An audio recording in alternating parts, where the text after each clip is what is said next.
चलिए देखते हैं क्वेश्चन। एक व्यक्ति ने कुछ चावल 650 रुपये प्रति क्विंटल की दर से खरीदे और उसमें से उसने 20% चावल उसके नष्ट हो चुके हैं। वह पूरे सौदे को यानी शेष चावल को किस दर से बेचे ताकि उसे पूरे चावल पर उसे 20% लाभ मिल सके। पूरे सौदे पर उसे 20% लाभ मिल सके। चलिए मान लेते हैं, माना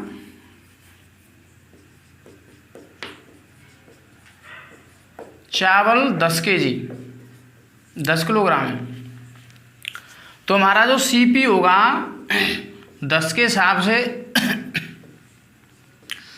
650 रुपये प्रति क्विंटल से उनका जो मूल्य होना था वो हो जाएगा 6500 रुपये।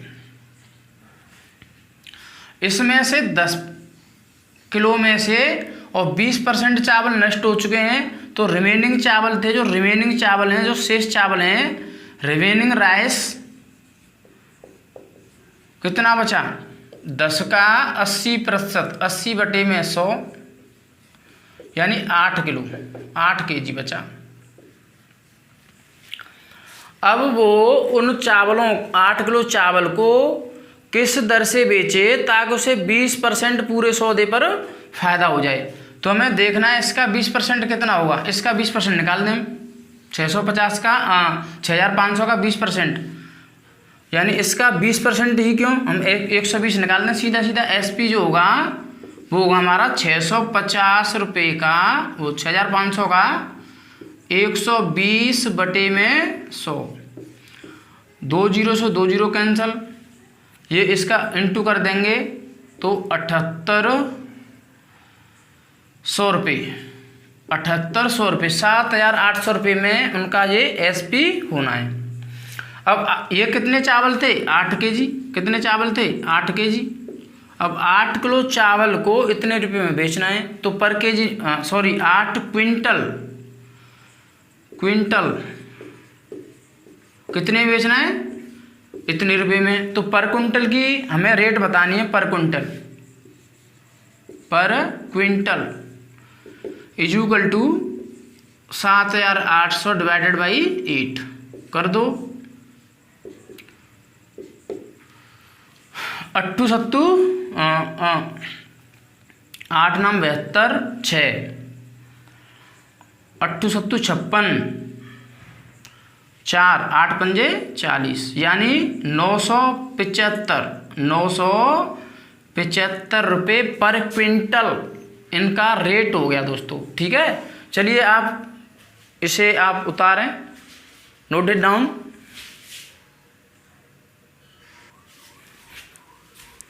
तो ये क्वेश्चन है कि रमेश ने 10 साइकिलें प्रत्येक 500 रुपये की कीमत पर खरीदी।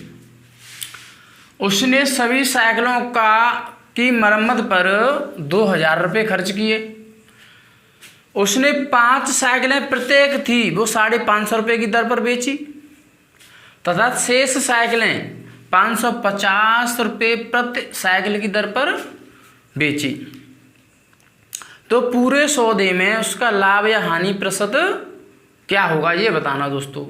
सिंपल सी बात है भाई, हमारा जो सीपी है वो 10 साइकिल पर कितना हो गया, सीपी 10 साइकिल का सीपी 10 गुणा 500 की दर से खरीदी प्लस 2000 रुपये मरम्मत पर, 5000 गुणा 5000 10 से गुणा किया तो 2000 जोड़ दें 7000 रुपये, 7000 रुपये में 10 साइकिलें खरीदी। अब हमने क्या करा कि उसमें से 5 साइकिलें 750 रुपये की दर से और 550 की दर से 5 साइकिलें बेची। तो इनको कितने में हमने एसपी किया, तो एसपी निकाल दें। पूरा एसपी क्या हो गया भाई 750 प्लस 550 इंटू 5 से इंटू कर दो, इन दोनों को जोड़ दें। 5 साइकिल थी, 5 पहले बेची फिर 5 बाद में जो बेची, इनको जोड़ दो और 5 से गुणा, तो जोड़ेंगे 1300 गुणा 5, 1300 गुणा 5, 13 पंजे 65, 6500, यानी हमें 7,000 रुपये की चीज़ यहाँ पर 6,500 रुपये में बेची जा रही है। हमने क्या बोला था, सबसे पहली बात यहाँ पर 100 बनाने की कोशिश किया करें। ये हमारा CP है, ये हमारा SP है, हम 100 पर ही काम करेंगे। तो 100 बनाएंगे तो इसमें 7 से डिवाइड कर दें। देखिए पहले 0 से 0 कैंसिल कर दें। अब यहाँ पर 100 बनाने के लिए 7 से डिवाइड इसमें करना पड़ेगा और 7 से डिवाइड इसमें करना पड़ेगा। पहले हमें इसका अंतर देख लेते हैं, चलें अंतर ही देख लें कि 700 में और 650 में कितने रुपए का अंतर आ गया, 50 रुपये का। कितने का भाइयों, 50 रुपये का। 50 रुपये का अंतर आ गया, हमें 50 रुपये का लॉस हुआ। कितने का, 50 रुपये का लॉस। तो यहाँ पर लॉस निकलना है, ये प्रॉफिट तो होगी नहीं। प्रॉफिट वाला तो आंसर खत्म। इनमें से या इनमें से कोई क्वेश्चन है, आंसर हमारा तो 7 से डिवाइड यहाँ कर देंगे तो कितना हो जाएगा, 100। तो 7 से डिवाइड यहाँ कर दें, हमारा लॉस परसेंट निकलेगा। तो 50/7 को हम क्या कह सकते हैं, 7 7 सही 1/7% की हानि, यानी ऑप्शन नंबर डी। ये हमारा ऑप्शन नंबर डी होगा। दोबारा से चेक करें, गुणा कर दें। 10 साइकिल 500 रुपये की दर से हमने 5,000 में खरीदी, 2,000 रुपये मरम्मत पर 7,000 रुपये में साइकिल खरीदी। 5 साइकिल हमने 750 में बेची, 5 साइकिल हमने 550 में बेची। दोनों को जोड़ा, 5 से गुणा कर दिया, 6,500। 100 यहाँ लाना है, हमें 100 लाने के लिए 0 से 0 कैंसिल कर देंगे, 7 से डिवाइड करेंगे, 100 आएगा। अंतर देखें इसमें और इसमें कितने का बचा, 50 का। 50 में भी 7 से डिवाइड करना होगा तो कितना रह जाएगा हमारा, 7 से 1/7% की हमें लॉस होना था इसमें। और इस क्वेश्चन में हमें क्या हुआ है, देखिए भाइयों यहाँ पर ये तो होगा नहीं, तो आंसर कितना होगा हमारा डी, 7 से 1/7%। आप इसे नोट करें।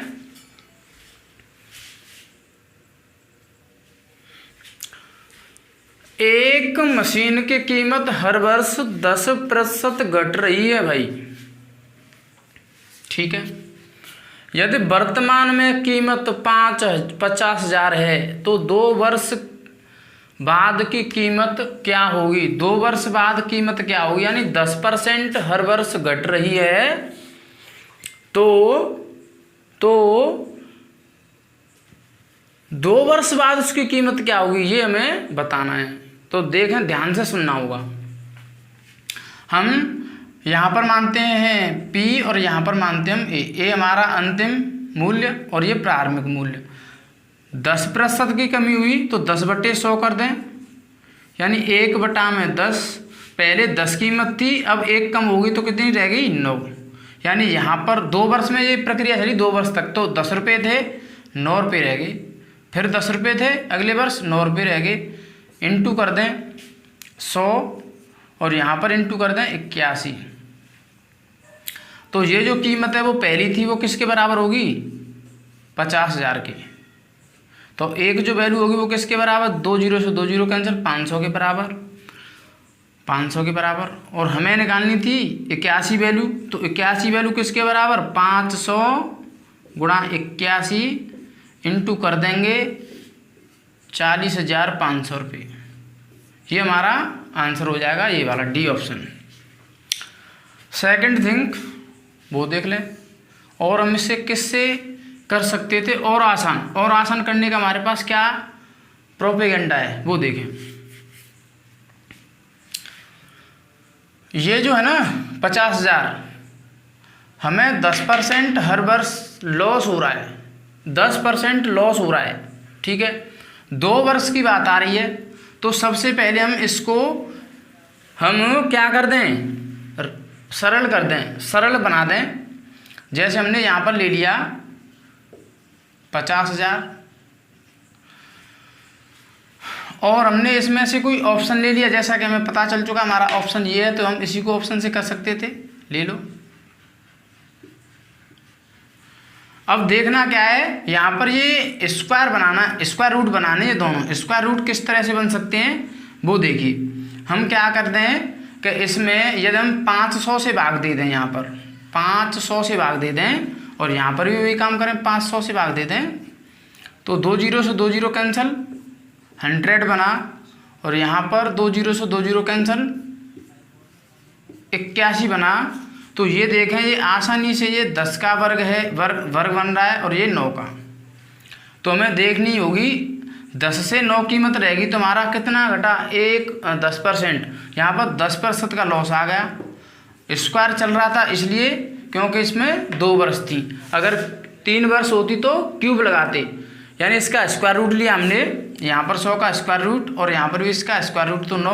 अगर जैसा यहाँ पर 3 वर्ष होता तो हम क्या करते, घनमूल क्यूब रूट, क्या लेते हम, क्यूब रूट। तो इसका जो आंसर था वो हमारा ऑप्शन नंबर डी, इस तरह से इसका आंसर हो जाने वाला था। आप इसे उतारें।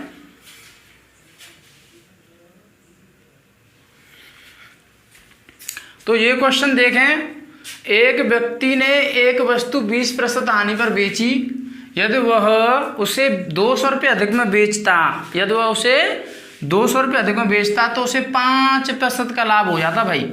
तो उसका सीपी क्या है, यानी क्रय मूल्य क्या है, what the CP of the thing, किसी वस्तु का क्रय मूल्य क्या है, क्या बताना है हमें, क्रय मूल्य। चलिए देखते हैं। तो हमने क्या माना, 100 रुपये, हमने सीपी क्या माना, 100 रुपये मान लिया, 100 यूनिट माने, 100 यूनिट है हमारा सीपी भाई, 100 यूनिट सीपी है जी। इसमें से हमने 20% हानि पर बेच दिया इसको, यानी हमने 20% लॉस पर बेचा, तो जो नया एसपी बना, ये एसपी बना हमारा, कितने बना, 100 का 20%, 20 कम हो गया, यानी 80 रुपये में हमने उसको बेचा, 80 यूनिट में। फिर हमने क्या करा, नई कंडीशन उसमें लग गई कि 200 रुपये अधिक में बेचता तो उसे 5% प्रॉफिट होता, यानी नया एसपी यानी प्रॉफिट लेता वो 5%, तब उसे 200 रुपये मिल जाते, यानी वो उसको 105 में बेचता तो उसे 200 रुपये मिल जाते। तो भाई पहला एसपी ये था, दूसरा एसपी ये था हमारा, इनमें डिफरेंस कितने का, 25, भाई इससे 25 ज़्यादा, तो यहाँ पर 25 यूनिट जो बराबर हैं वो किसके हैं, 25 यूनिट बराबर किसके हैं भाई, 200 के। तो 1 यूनिट किसके बराबर होगी भाई, 8 के, इन भाग दे दें इसमें। तो चलें, 1 यूनिट 8 के बराबर, तो 100 यूनिट 800, कितने के बराबर, 800 रुपये। तो हमारा जो सीपी होगा भाई वो कितना हुआ, 800 रुपये, 800 रुपये हमारा सीपी होने वाला था। तो हमारा ऑप्शन होगा बी। इस तरह से आप इससे पोज करके आप इसे उतारें।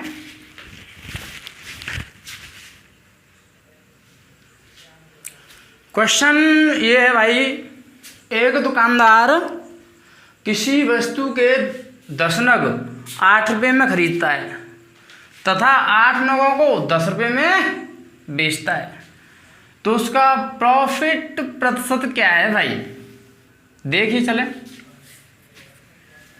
हमने माना कि यहाँ पर 10 नग बेच रहा है वो 8 रुपये में, और यहाँ पर 8 नगों को बेच रहा है वो 10 रुपये में। तो पहले हम क्या कर दें, इनका या तुम एलसीएम ले लें नग का, तो यहाँ पर हम 8 और 10 का एलसीएम लें तो वो होगा 40। तो मान लिया जाए 40 नग खरीदे और बेचे गए। तो भैया 40 नग 8 रुपये में 10 नग खरीदे जा रहे हैं, तो 40 नग कितने रुपए में खरीदे गए होंगे, 32 रुपये में। कैसे, सीपी निकालें, तो सीपी जो होगा वो होगा 8 गुणा 40 बटे 10, 10 नगों का भाग दे दो उसमें 4 बार, 32 रुपये में। और एसपी जो किया हुआ वो 10 रुपये में बेच रहे हैं, कितने, 40 नगों को। तो यहाँ पर कर दें हम 10 गुणा 40 नग हैं और 8 नगों को बेच रहा है 10 रुपये में, 8 से इसमें भाग दे दें 5 बार, यानी कितना, 50। 32 रुपये की चीज़ को 50 रुपये में बेचा गया, तो मैं प्रॉफिट कितने का हुआ भाई, प्रॉफिट कितने का हुआ, 18 का, यानी 18 ज़्यादा में बेचा। तो प्रॉफिट परसेंट निकालना है, प्रॉफिट सीपी पर निकलता है, ये सीपी है और ये हमारा एसपी है। तो 18 गुणा 100 बटे 32, सरल कर दो, 25 बार, 8 बार, 4 बार 9 बार इंटू कर दें 225/4 डिवाइड करेंगे 56.25%। 56.25%। तो हमारा इसका करेक्ट आंसर जो होने वाला था वो ये होने वाला है। इस तरह से इस क्वेश्चन को करना था। चलिए आप पोज करके उतारें।